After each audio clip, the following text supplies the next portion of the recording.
yourself and tell us about your fabulous book and mostly about your journey to writing this book. My name is George Popovici, and I wrote a book called Angels Walking With Us.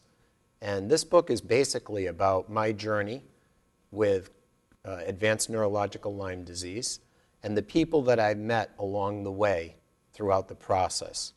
It's full of stories of faith, hope, and miracles, and it's a very uplifting book for anybody that has any type of issue in their life. How did you first find out what was wrong with you, and then what prompted you to write the book? I'll give you a little history. 10 years ago, I was flying very high. I've been very successful in my life. Wonderful family, 3 beautiful children, the idyllic life as you would know it in the American dream. And sometime around October of 2005, I felt extremely ill. Didn't think much of it. Went to my local doctor who I was friendly with, and we were personal friends. And I said, "Doc, something's wrong." And he said, "Okay, well, let's run some tests." He says, "This is unusual. You have high proteins in your blood." He said, "You know, we're going to send you for more tests." I got sicker and sicker and more ill as time went on, and really Doc couldn't quite figure it out. He knew I was getting quite sick. He was sending me to specialists, and lo and behold, by the time Christmas came around, I was basically hospitalized. And I had many different markers. One thing that was most prevalent was I had a blood clot in my lung, which is a pulmonary embolus. Doctors really didn't know what was going on with me. They tested me for many, many things. Believe me, my chart is this thick when I tell you that. But they were somewhat pessimistic on my prognosis because they really didn't know. And about April, they said, "Do you have a medical proxy? We really don't know what's going to happen to you." Your goal at that point was to just find out what it was? Yes, I was perplexed. You've got to understand, I'm an engineer, and A plus B equals C in my world.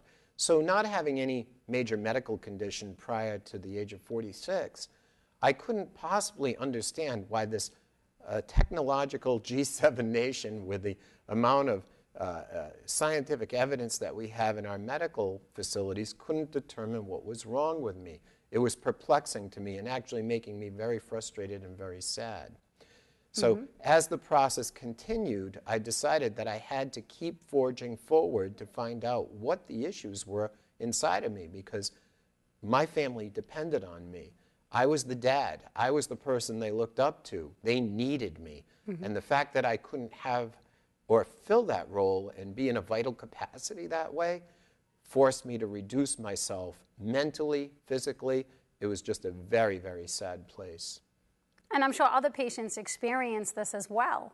And that is something that they can reflect back, you know, when reading your book, because it is very frustrating not to understand, to kind of be overwhelmed and put into this whole kind of system of, I call it kind of like a system of illness. You know, you're trying to go through the hoops of the medical field looking for answers, and people kind of come to you from their own vantage point, you know, of their own knowledge.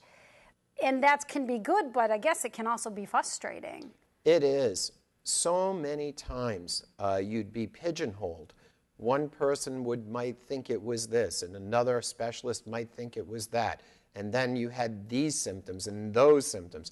And it went on and on and on. So what happens is you start with this little tiny circle of problems, and then it grows as a result of different information, not getting a solution very quickly, and just becoming this whole emotional issue, which I speak to in the book about the emotional component of illness, which is gigantic. Yeah, it is. As I go through the book, I talk about the various people that I met along the way and the different doctors, some of them incredibly brilliant. The doctors I found that were most helpful to me were the ones that had a compassion for me and for my plight. And some of the best doctors said, look, we have a diagnosis called idiopathic illness because sometimes we're idiots. Now, that doesn't mean that doctors are. I have a lot of respect for doctors. When you go on my website, there's a few doctors that I have on there. www.angelswalkingwithus.net, and those doctors are far and away the highest level, both spiritually towards the patient, but also intellectually in this country and abroad. It means that they treat the whole person? Absolutely. Yeah, it's a holistic approach.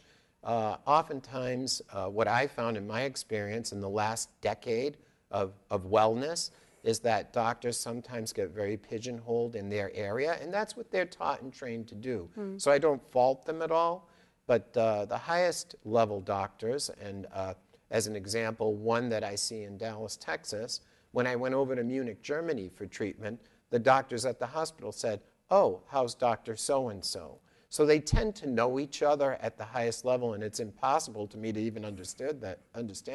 I was shocked when I arrived there and they had asked about this fantastic physician and really an angel on earth, because he treats you and he will hug you, he'll hold you, and he'll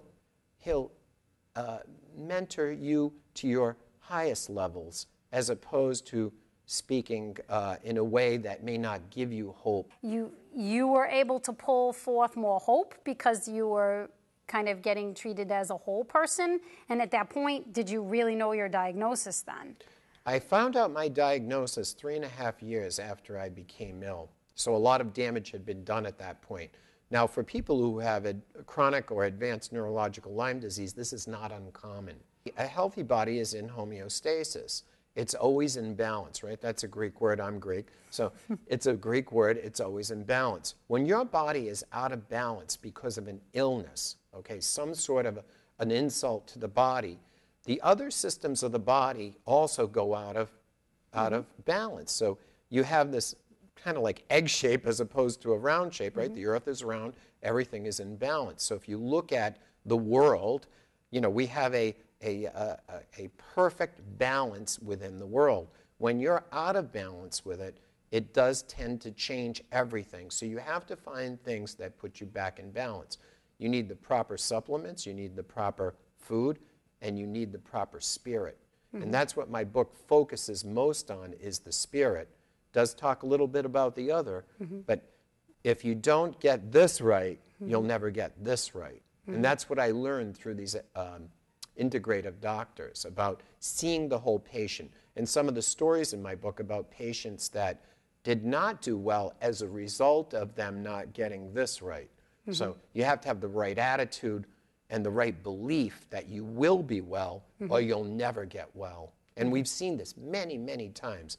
Angels Walking With Us, you can look at my website, www.angelswalkingwithus.net, a great book to give to anybody as a gift and to pass on. Read it yourself and pass it on. That's what I encourage everybody to do.